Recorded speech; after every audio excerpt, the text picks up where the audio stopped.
Yo everybody, this is Mr. Oliver. It's a week until the AP test. You're panicking, perhaps? You're studying, hopefully.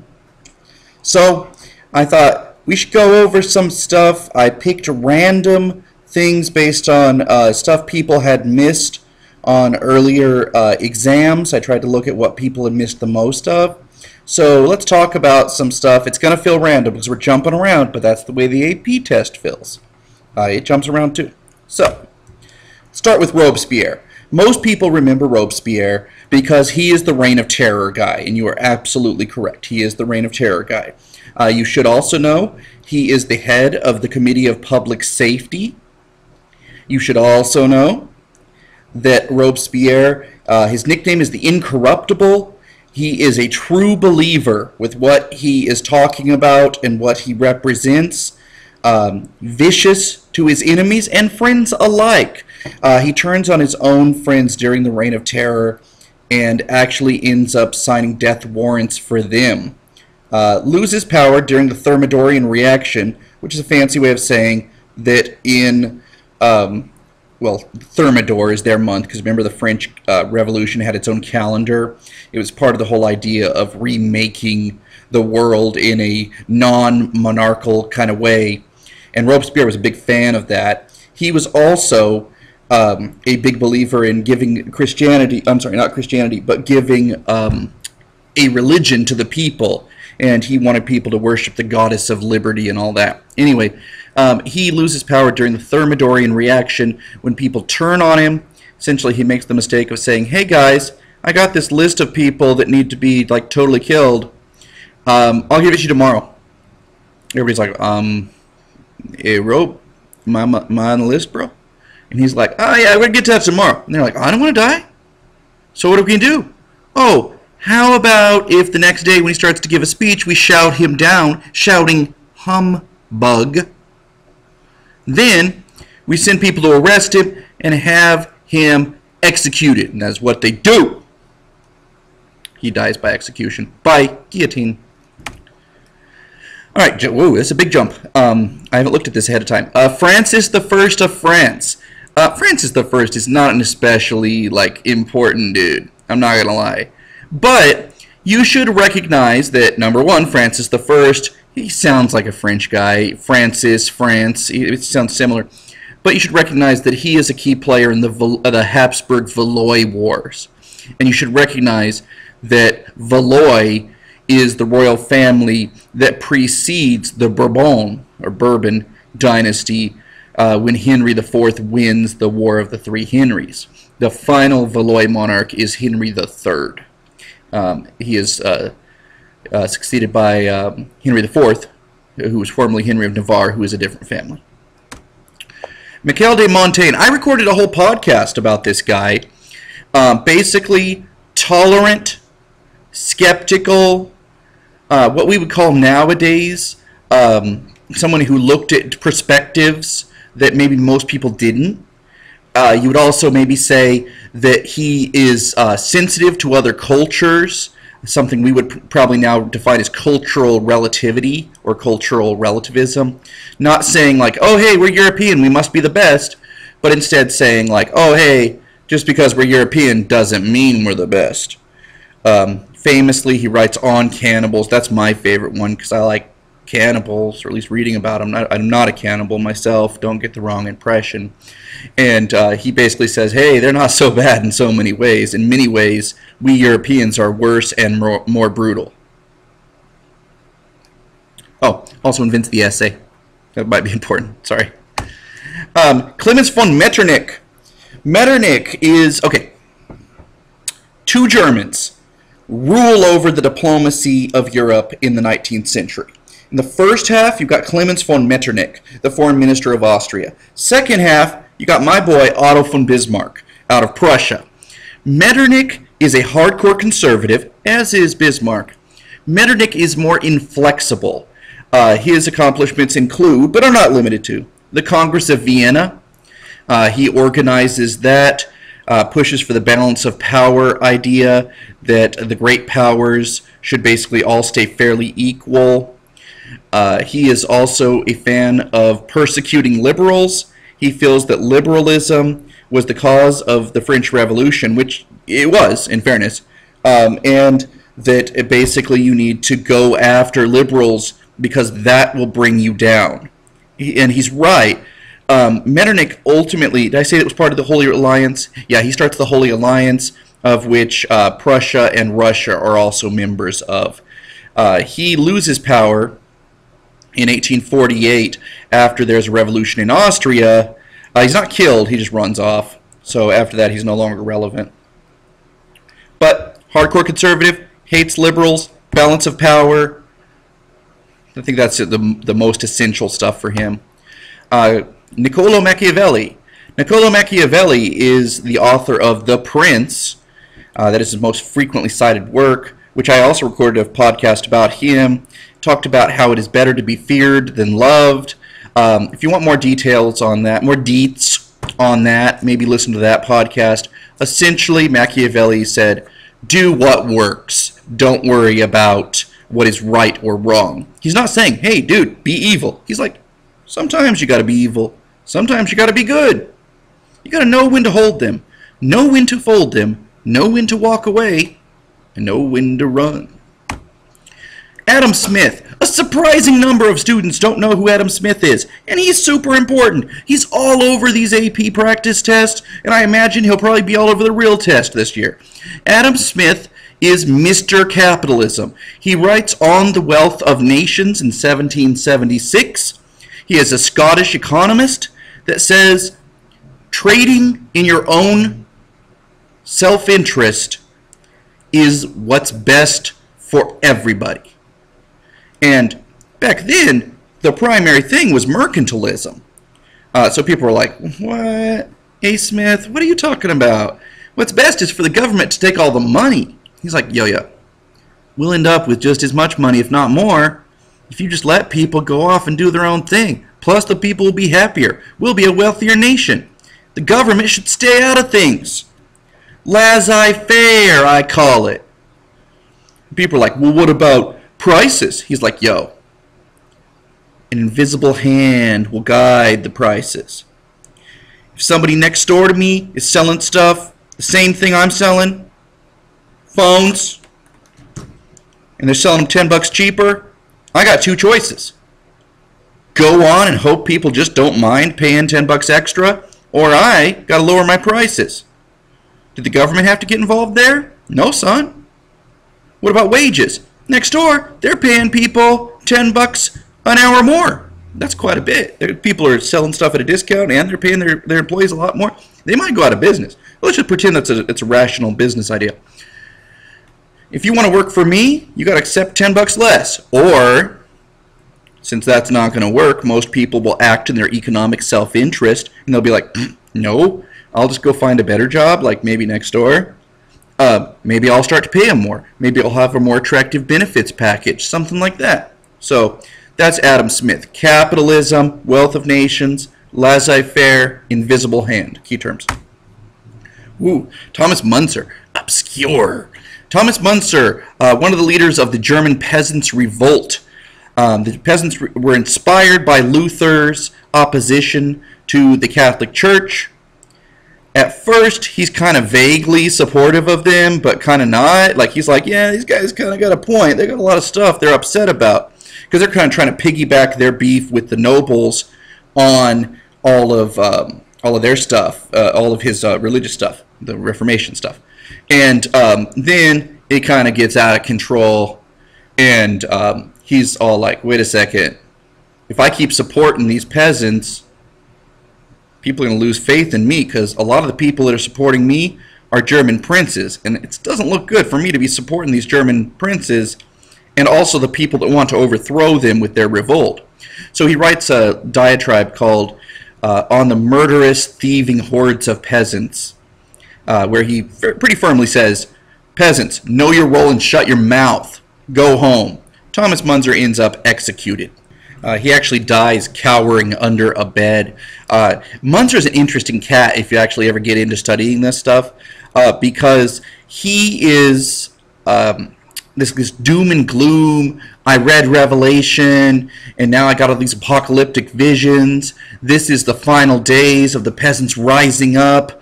God is on our side. Spoilers, he loses.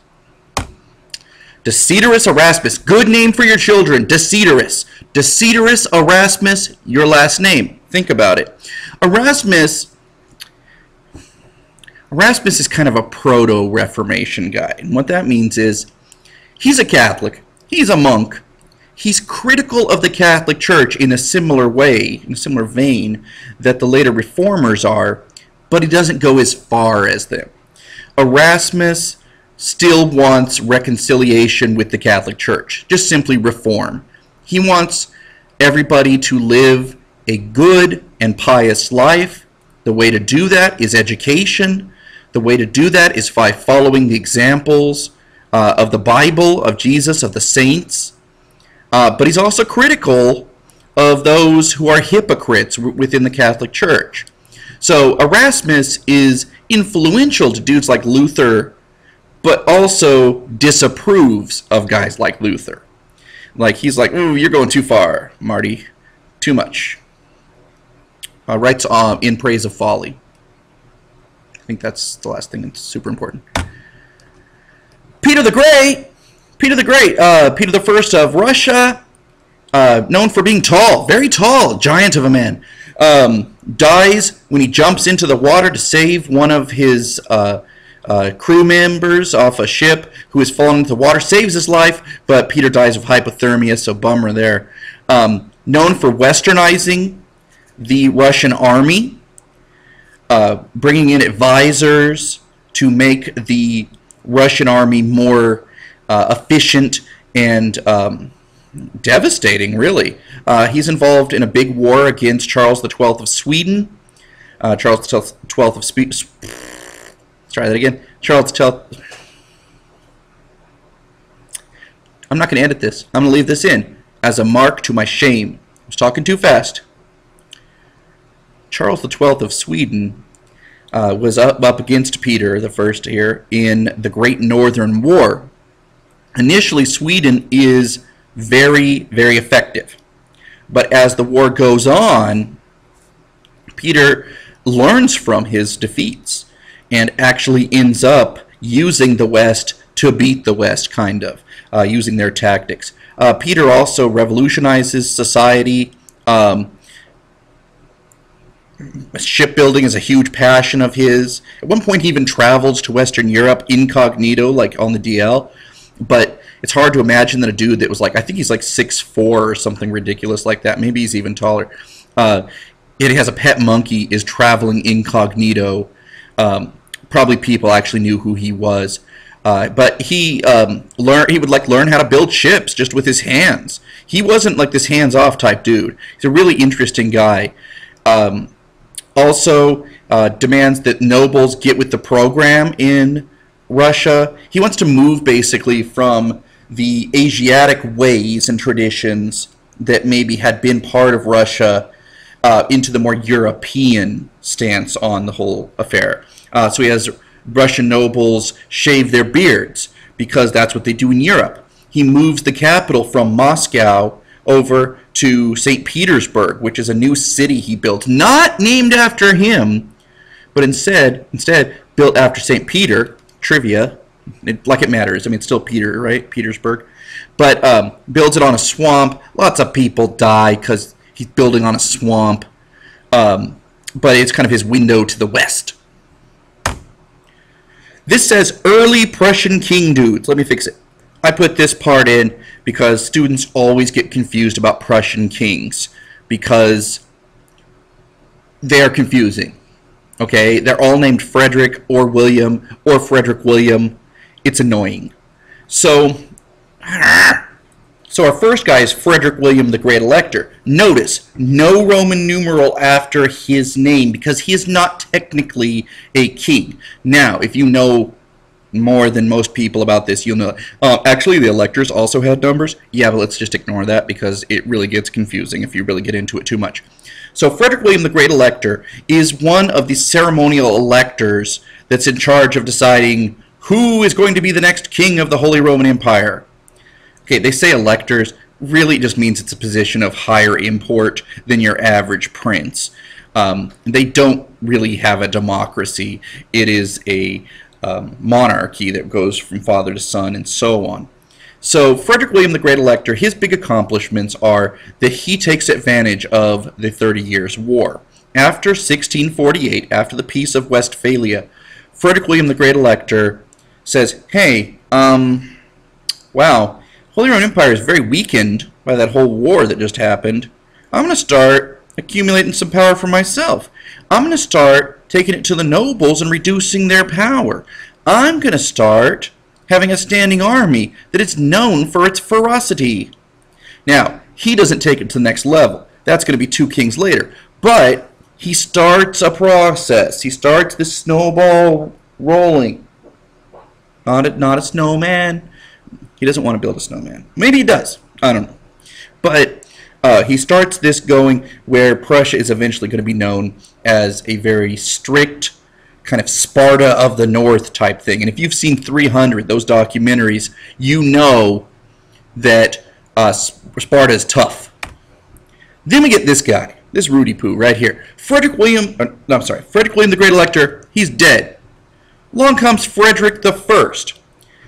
Technically, originally, he was Frederick the Third, but just feel free to ignore that because he was an elector first. He is the first to crown himself King Frederick, and therefore we got the Roman numeral. He is known as the Ostentatious. What that means is he is not shy about flaunting his bling, okay? He is always going around being like, yo, yo, look at me. I got the bling thing.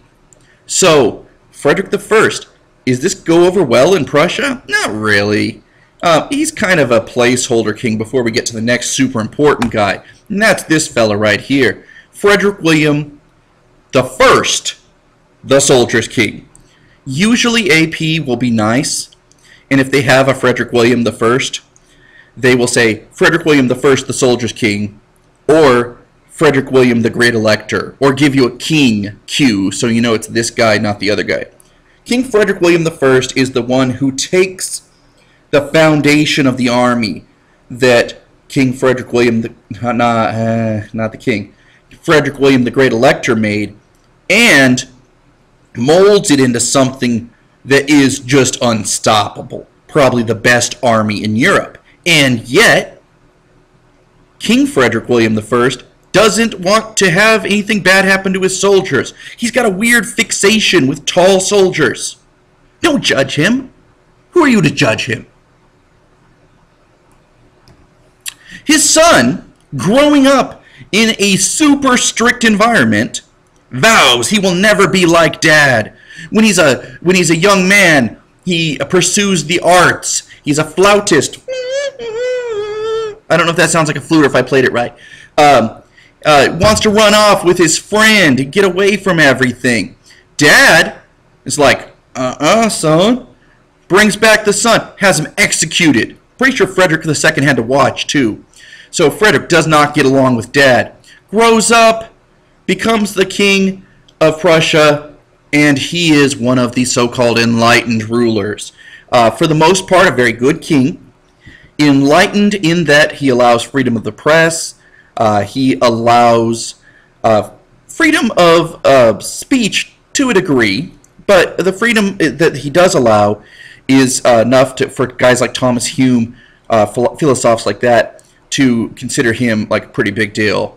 He's mostly religiously tolerant, not especially towards the Jews in Prussia. Sadly, that's kind of typical for the time period, that even if you're religiously tolerant, you still have like blind spots. He's not a pacifist by any means. Goes to war against Austria, and that's Maria Theresa when she assumes the throne, under the pretense that he wants to take Silesia, which is a province to the south of Prussia, and make Prussia bigger. I would like to say he's not successful, because it's like, oh yeah, you're a girl, you can't stop me. Here comes Prussia! And you'd like to be like, oh, girl power, she stops this big bull. She doesn't, she loses. And then she goes to war with him again in the 7 Years' War, known in America as the French and Indian War, but this is the European component. And she loses that one too. Really, he wins more due to factors like waiting him out and good timing, but that's a story for a more advanced class. Oh, okay, no longer in Prussia. Now we're over to France, roughly similar time period to the 1600s.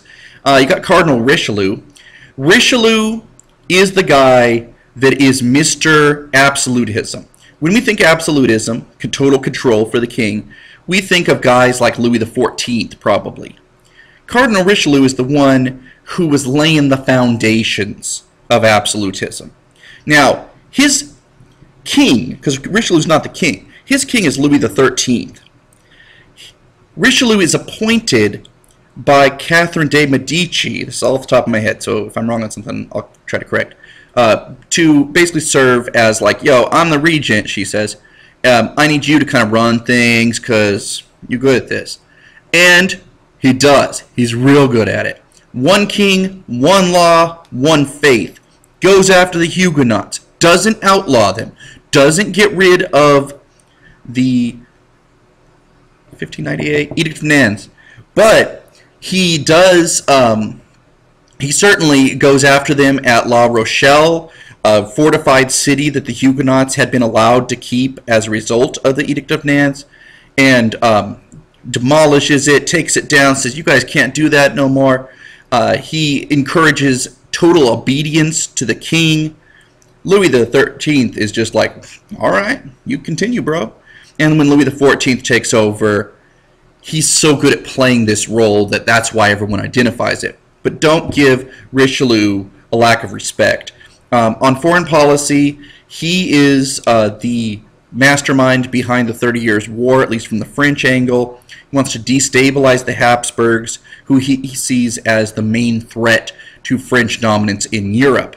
He's absolutely correct, and for the most part, pretty victorious over the Habsburgs as far as fragmenting them further and further. Tycho Brahe, random. Okay, going over to science. Danish astronomer. He is a guy that basically makes a lot of observations. The King of Denmark has an observatory built for him, and Tycho Brahe is all like, looking at stuff, writing it down. He observes the star of 1572, which nowadays astronomers think is a supernova, probably. Makes observations about it. Doesn't do much with the data beyond accumulating it. That falls to his research assistant, who is Johannes Kepler, who I think I put into this thing later. And Johannes Kepler will take all that data and run with it and make the 3 laws of planetary motion. Brahe, also, don't say he's an astrologist, by the way. Astrology is like telling the future from the stars. Astronomy is studying the stars and the planets and all that kind of stuff. Oh, here's Kepler. That was logical. I put it after this. Kepler makes the 3 laws of planetary motion. It's not a science class, but you should know what they are. Basically, planets are not circular in their orbits. They are elliptical, so like not whoop, whoop, whoop, whoop. And the further away you are from the sun, the longer it takes you to go around. Uh-oh, press the wrong button. Wow. And the last one is that basically it has to do that they move in time. Basically, that if you like drew an imaginary line between the sun and the center of the planet, you would notice it moves at equal intervals. It's like the law of intervals or something. What do you need to know for this class? Basically, 3 laws of planetary motion. Proves Copernicus' theories using mathematics, and piggybacks on the data that Brahe had accumulated. Copernicus, out of order here, but okay, first you had Copernicus, moving back before Brahe. Copernicus was tasked to make a calendar, and the calendar was supposed to reflect the fact that they couldn't figure out when Easter was. So he's like, all right, I'm going to redo all this. I'm going to look at Aristotle, I'm going to look at Ptolemy, I'm going to look at all their theories, and wait a second, that looks like wrong. Wait a second, the Earth is not the center of the universe. We do not have a geocentric universe. We have a heliocentric universe. So essentially Copernicus is the first guy to really put that out there. He publishes it in a book on his deathbed, which he dedicates to the Pope. Copernicus is not the rabble-rouser that maybe a guy like Galileo starts off as. Okay, random, jumping. Columbian exchange. Essentially, you need to know about the triangular trade that happens between the New World, Europe, and then Africa. Let me find an illustration. Here's one. Okay, so Europeans were sending over pretty useless trinkets, liquor, and guns over to Africa. They were then trading for slaves, obviously, but stuff from Africa was then moving on, including smallpox and things like that were then being taken over. The horse actually comes from Europe. The coffee bean, the turnip, the peach, all this stuff then goes to the New World. It's grown there, and then comes over from the New World with things like the potato, sweet potatoes, tobacco, maize, tomatoes, pumpkins, syphilis. Syphilis is not actually in the same food groups. It is a disease. If you don't know about it, then stay away from it. Good. Don't stay away from it anyway.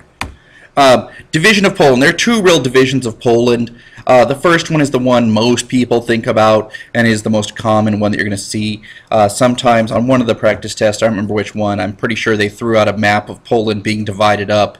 The people that are involved are Catherine the Great, Frederick the Great, and the Habsburgs. It's basically, it makes Poland disappear off the map and makes Russia more powerful. Did you know that Russia accumulates more land under Catherine the Great than it did under Peter the Great? You don't hear about that very much, though, because history stuff is often kind of sexist. So Catherine the Great, they often emphasize like her lovers and her love life and how she gave land to her nobles that she was having affairs with and stuff. Whereas Peter the Great, who I'm sure had plenty of affairs and stuff, just gets talked about for being an awesome warrior dude. The other partition of Poland would be the Nazi-Soviet Pact, wherein Hitler and Stalin, this is way up in 1939, Hitler wants to invade Poland, but he doesn't want to tick off Stalin about it.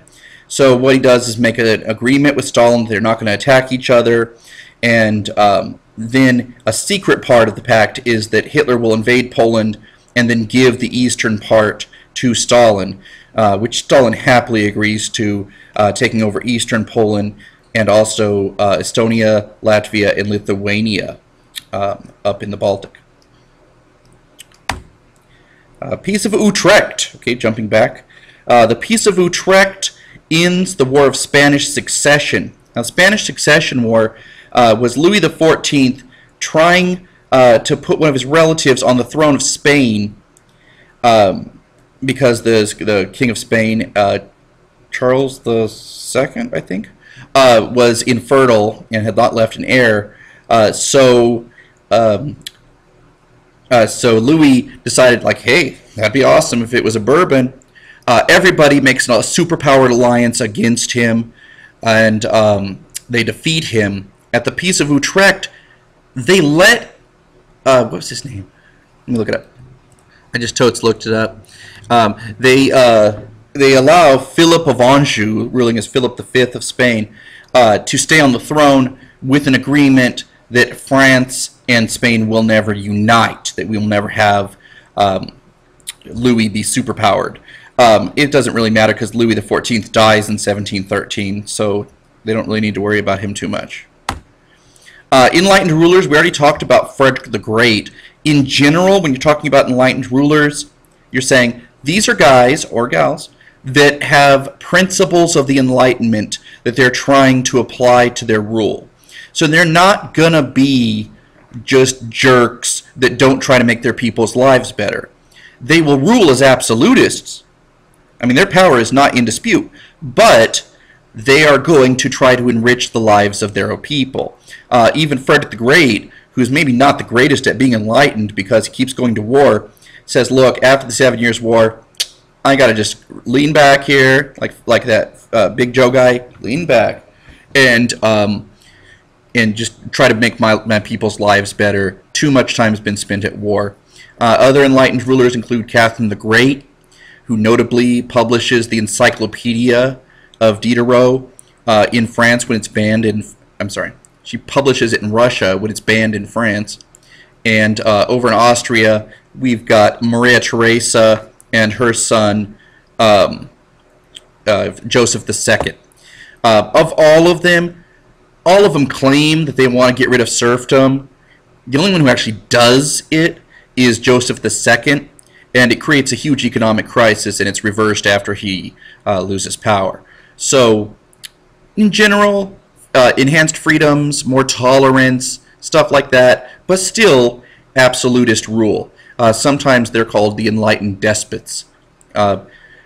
Voltaire was friends with Frederick the Great for a while, till they had a tiff. Diderot was involved. Rousseau. Most of the philosophers were fans of one or more of these enlightened rulers, because most of the philosophers, despite the way they're characterized sometimes, most of them were fans of an absolute society, of an absolute monarchy. Catherine the Great even held like salons where she invited people to come and talk. I mean, it was a big deal. Okay, isms. Nationalism. Nationalism, pride in one's nation, pride in one's people. So much that you might have to take take an attitude that your people are better than the others. This could be harmless, just saying like, go USA!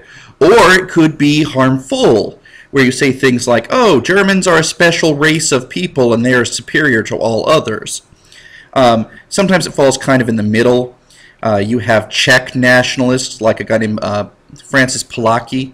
I'm sure I'm mispronouncing his name, and I apologize for that, who writes about how great the Czechs are and how terrible the Germans are at a time when the Germans, the Austrian Habsburgs, were in charge of Czechoslovakia, then called Bohemia. Some, like Johann Herder, says that the German people have a special spirit that makes them different, which of course guys like Hitler are going to latch on to and run with. So, can be a positive force. Nationalism, as far as it'll affect you on the test, if it comes up in the 19th century, it was Clemens von Metternich's greatest fear. It was also because he was afraid it would divide his land. I mean, he was in Austria, and Austria has tons of different nationalities, especially the Slavs in the south there, and he was afraid that the minority, which were the Germans, would eventually lose power. Spoilers, he's right. It just takes a while. If it's nationalism in the 20th century, it could be about World War I, how Serbian nationalism and wanting to fight against the Austrians, stand up to them with the help of their Slavic sister Russia, was one of the causes of the Great War, World War I. Or it could be American President Woodrow Wilson's 14 points that divide up, that say like, look, you know what? There's parts of the world here in Eastern Europe here that people are not able to have national self-determination. We should let all these people have their own countries. And that's how we get Poland again. That's how we get, well, Estonia, Latvia, and Lithuania. It's how we get Hungary and Austria being separated, stuff like that.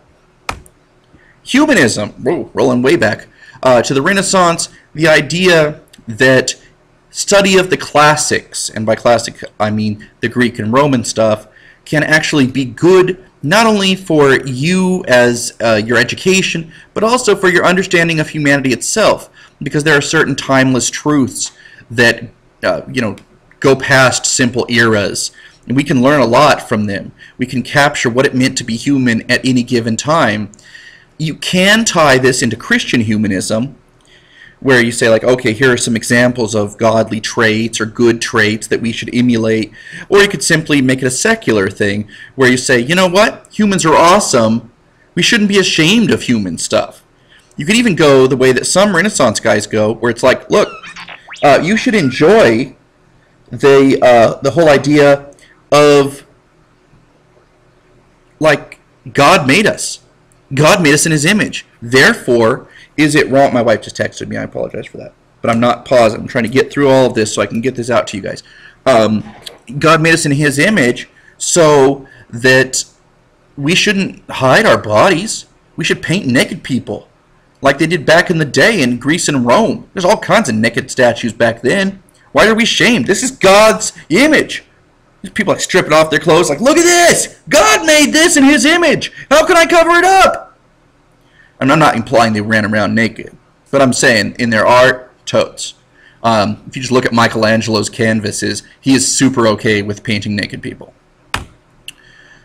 Syndicalist movement is super obscure. The syndicalist movement is normally identified with France, pre-war, pre-World War I. It is affiliated with communism, although the syndicalists are, they fold. They actually end up supporting the war movement, initially at least, during World War I, which gets them lots of heat from the true Marxists who are out there like, no way, we're not fighting in this capitalist war. Essentially, the syndicalists say like, no, we got to organize industry into different syndicates. That's where the name comes from. And to achieve that goal, to replace capitalism with our syndicalism, we sometimes need to use tactics like assassination, sometimes protest, etc. It's unlikely to really show up too much, quite honestly. Politiques. Two names really come to mind when you think of the politiques.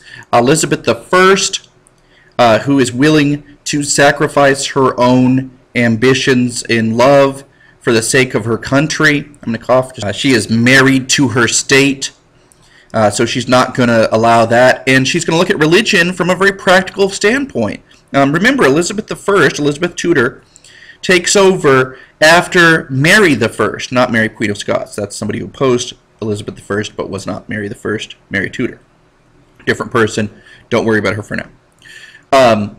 And Mary I had made Catholicism the law of the land again, and created all kinds of strife.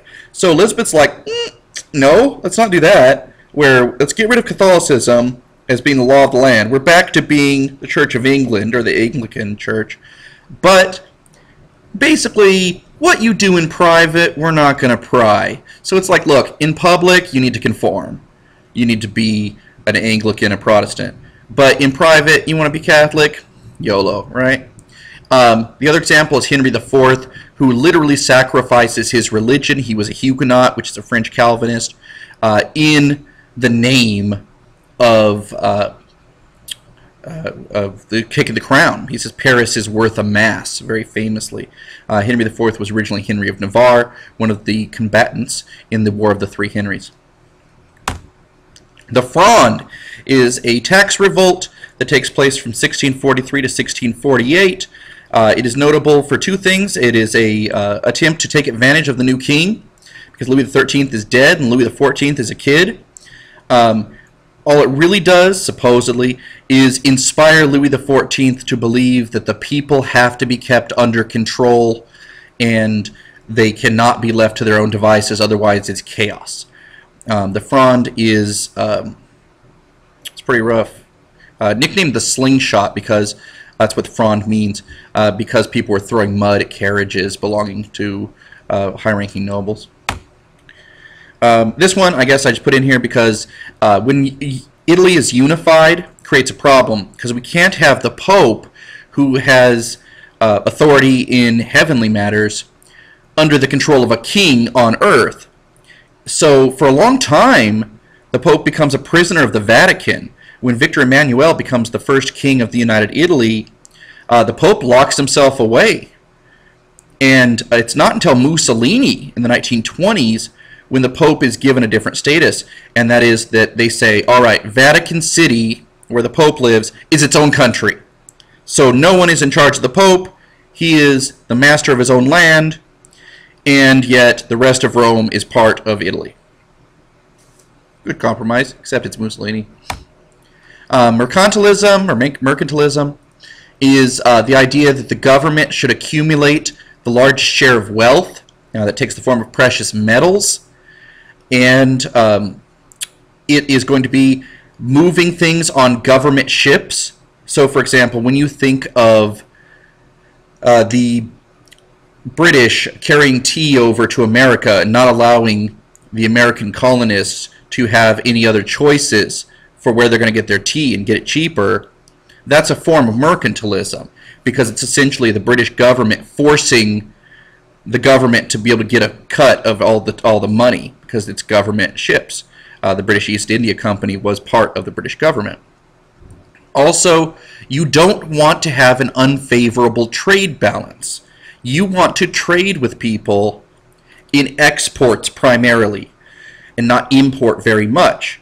So I'm selling a bunch of stuff to you, but not buying very much. And if you're like, dude, that's not fair, I'm like, oh, sorry, mercantilist, you know, that's my thing. If you go, well, fine, I'm going to do that too. Eventually, we're not going to have anybody to trade with, which leads to a bit of imperialism in the 16th century, where colonies are struck up all over the world. This kind of meshes with the age of exploration, and mercantilistic stuff is big because you've got to make colonies so you can sell stuff to them. You have captive audiences, essentially.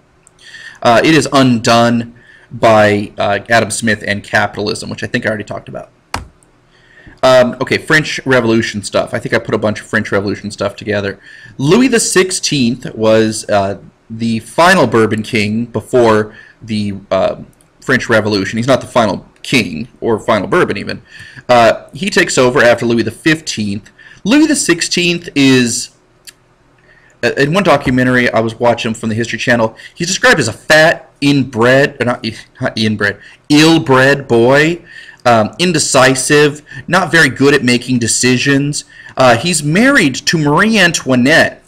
Louis XV had done a reversal of alliances wherein he decided, hey, France has been hating on the Austrian Habsburgs like forever.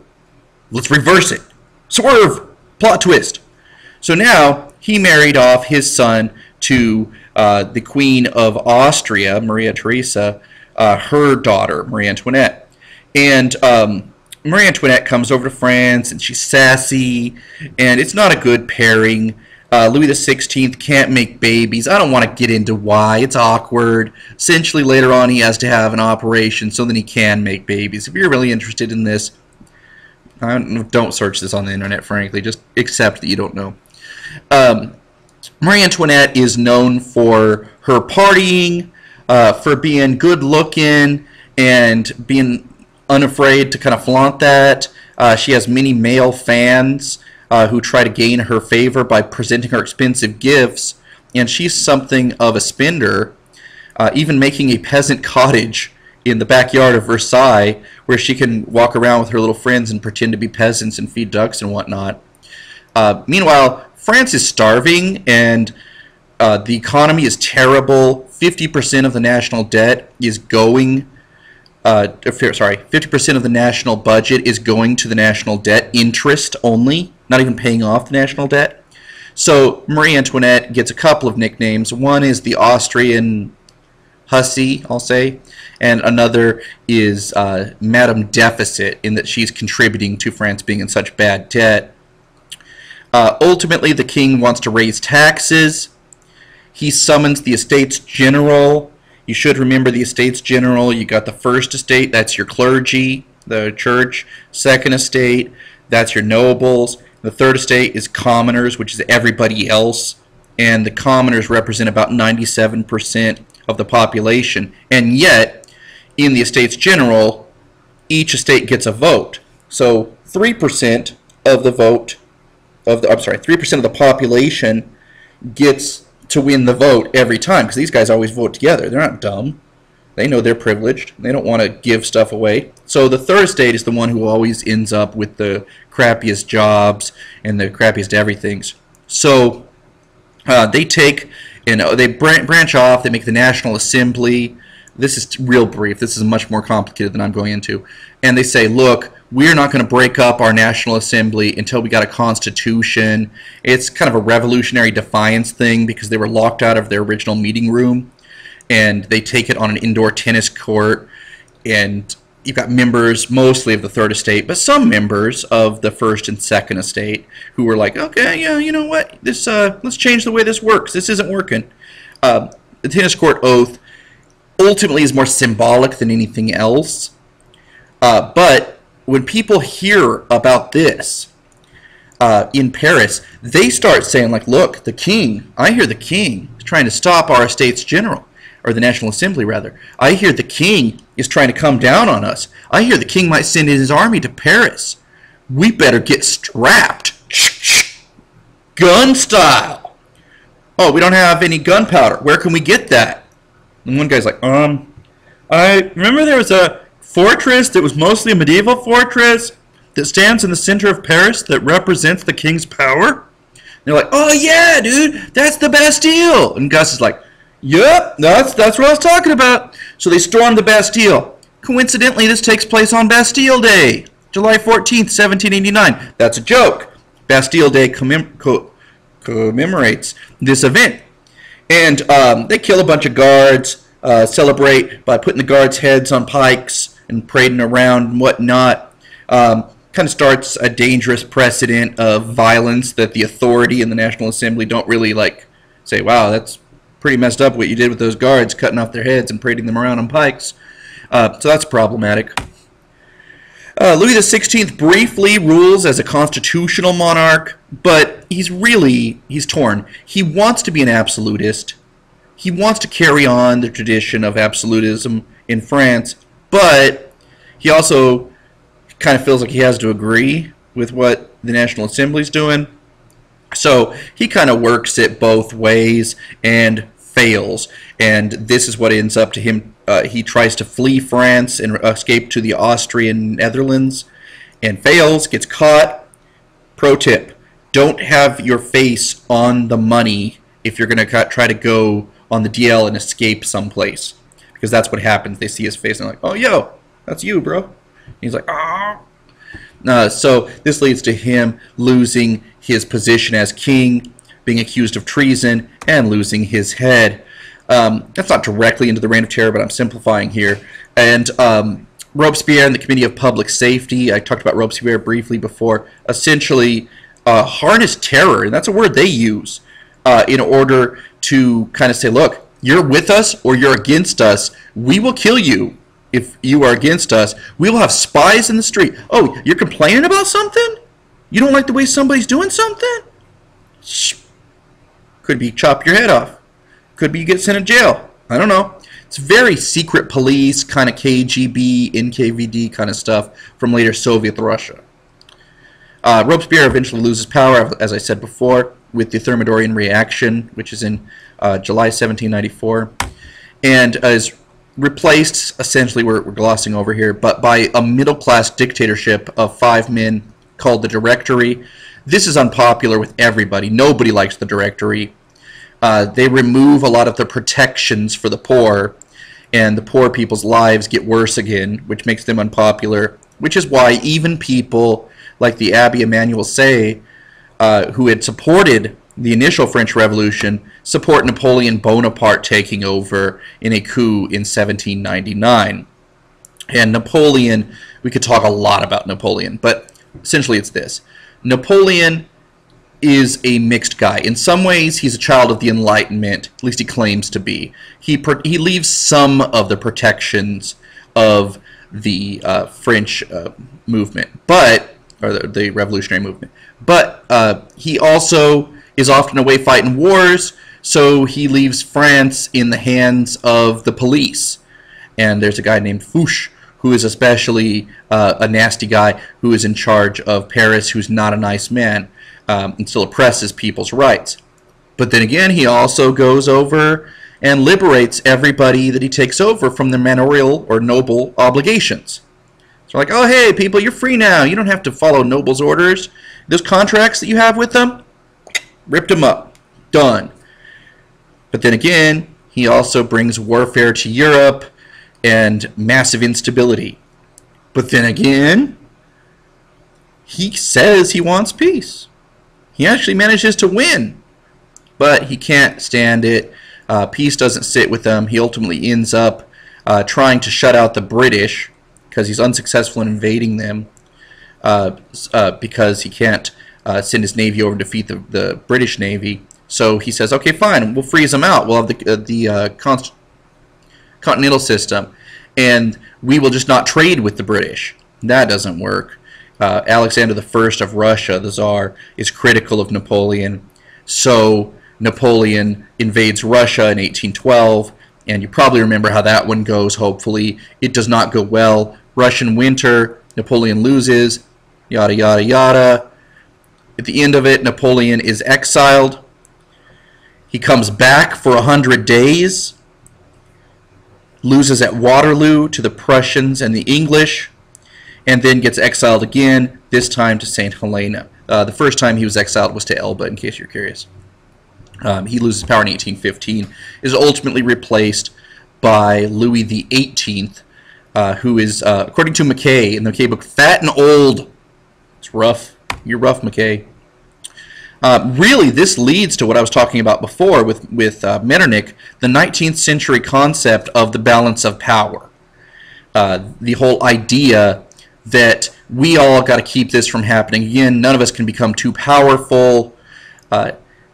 Ironically, in retrospect, Metternich negotiates a compromise where Prussia gets more territory on the border of France so that France doesn't get out of line. Realistically, what this means is that Prussia expands its borders a little bit, and ultimately this is where they're going to attack France from in every war from the Franco-Prussian War to World War II. Okay, jumping to World War I, the Treaty of Brest-LITOVSK happens after Lenin assumes control of the Russian state. It's before he renames them officially to the Soviet Union. I believe that's 1922. But this is when he negotiates with the Germans to get out of the war. I've seen this dated at 1917 or 18. 18 is correct, but I believe the negotiations began in 1917, which is what explains that. But 1918 is your official date that you want for this. It happens before the Treaty of Versailles, obviously, because the Germans, after this happens, run over to the west because they no longer have to fight in the east. But it's not enough. The Americans come over and lay some smack, and ultimately the Treaty of Versailles is going to be what ends the war with Germany.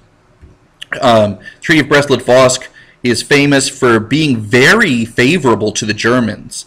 A lot of arguments are made, like, look what they did to Russia. Russia had to give over lots of land, especially what is the modern Ukraine. So, you know, what would they have done if they had conquered the other countries of Europe? You know, how bad would the settlement have been? That's by apologists of the Treaty of Versailles.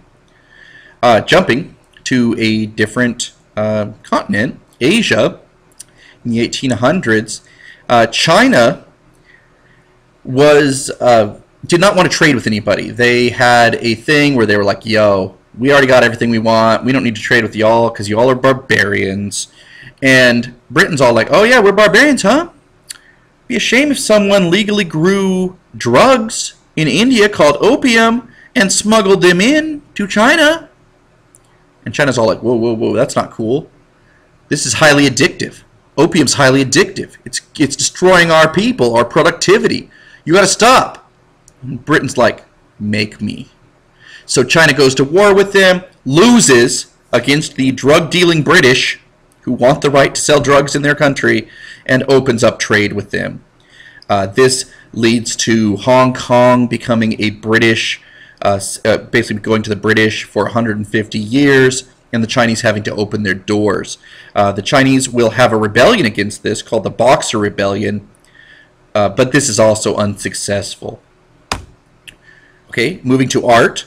Baroque art is the art of the Counter-Reformation. It is the Catholic Church's attempt to convince people, like, hey, remember how awesome the Catholic Church is? We're awesome. They use big, emotional images. And the idea is that you're supposed to look at those and go like, whoa, I am moved in my soul. Baroque art will become kind of cheapened over time, but in my opinion, okay, that's my opinion. But early stuff is big, larger than life, both in subject matter, religious stories that are kind of designed to make the common folk, the small folk, if we're pretending to be in Game of Thrones, kind of like go like, oh yeah, that's right, that was a strong, powerful story. Sometimes a little dark, both in content and in canvases. It is dark, but the colors really pop because of that darkness. So if you ever see an art on the test and it's really, really dark, you kind of go like, could this be Baroque? And especially if it's in the 1500s, probably it is. Baroque will become over time. It'll keep the big canvases, but it'll become more playful, more ornate, like overly done with details.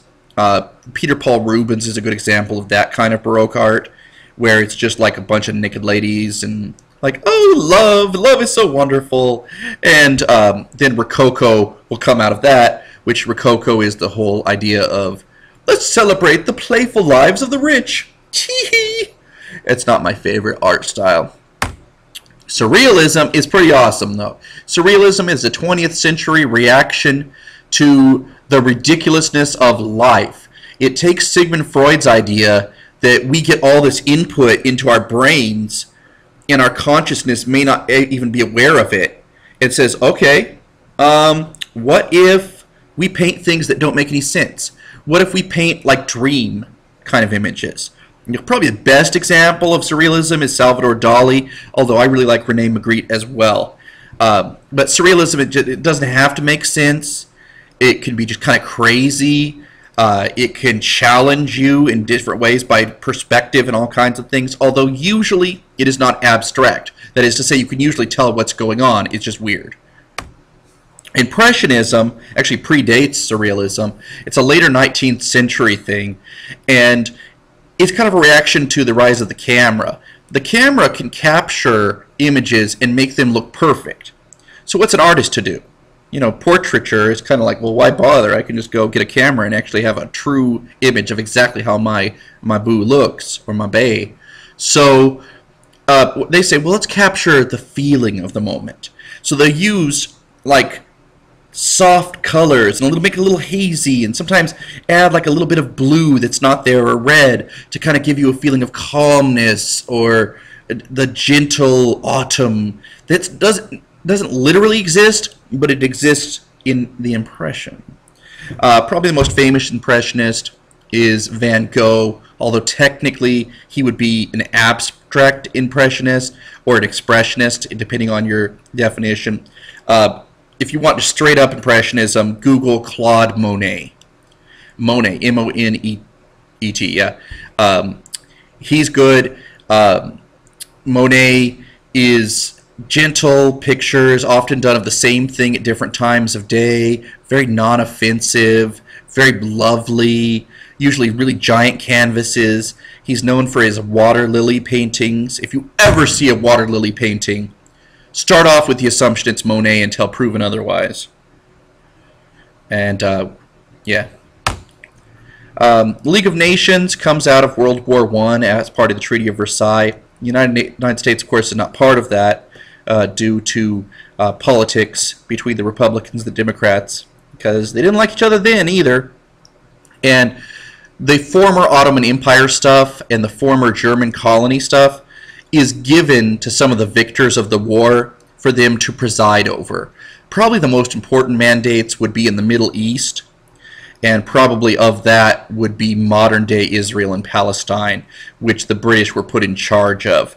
And, of course, after years and years in the 1940s, after World War II, they make a two-state solution to give some land to the Jews, make that Israel, and some to the Arabs and make that Palestine.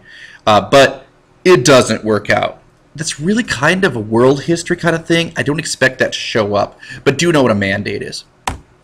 The Treaty of Versailles, I feel like I've already talked about it, but essentially, Treaty of Versailles settles things between Germany and the Allies.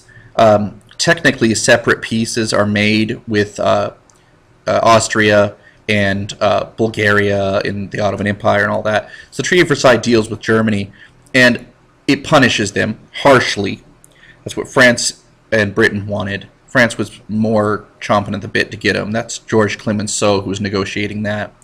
And essentially to say, yo, Germany's got to pay. for this war. They got to pay reparations, $33 billion. Also, from now on, Germany will not have the ability to make war. They will only have an army of 100,000 men. Also, they can't have an air force. Also, they can't have a navy. Also, they can't have tanks. And a lot of people feel this is very harsh. It takes away their colonies, as I said on a previous slide.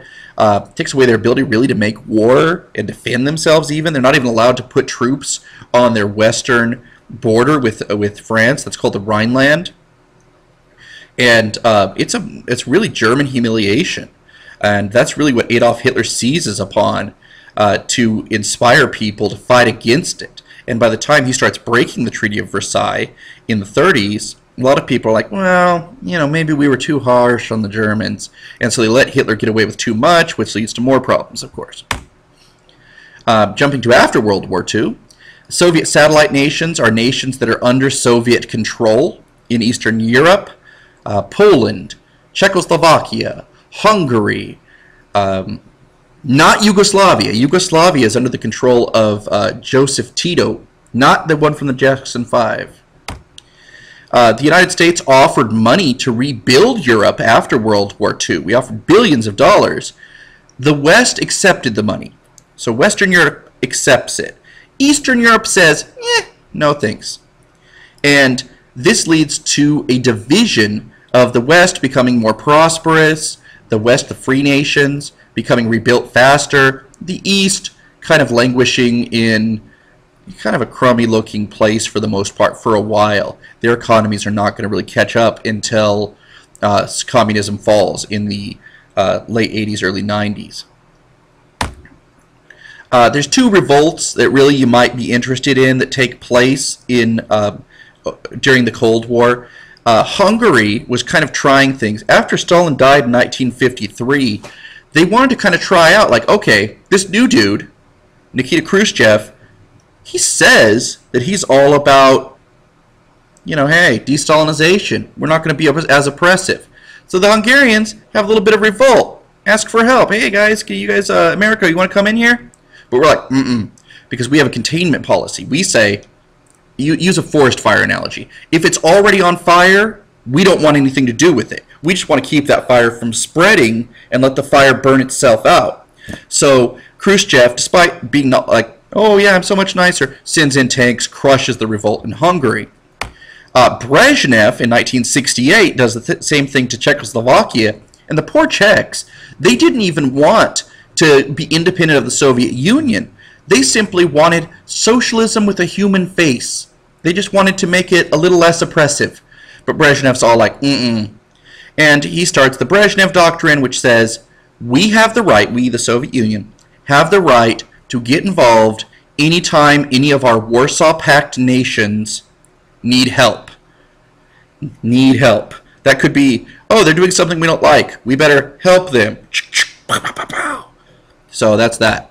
Oh, that was the end. Okay, so I'm going to do another one of these. If you have any questions at all, feel free to use the Twitter machine. And I am at Oliver Euro. And if you want to ask a question, hashtag it with Bullard Euro. I don't care if you don't go to Bullard. I'll still answer your question on this podcast. I'll do another one probably on Friday if I get any questions. So feel free, ask questions, keep it real, study lots. Really, truly. Know your dates. Do not sleep on dates. You need to know crucial dates. You need to know crucial people. Everything I talked about in this review should have been reviewed, with the possible exception of syndicalism. I just included that because it shows up on one of the practice tests, and I think it's annoying, so I just was trying to help out my kids who actually go to the trouble of watching these. But everything else you should be familiar with. If you don't know it, that's okay. You still got a week. Well, unless you're watching this in the future, in which case you might not. But you need to get on it quick. So Twitter me or hashtag me. See you later. Bye-bye.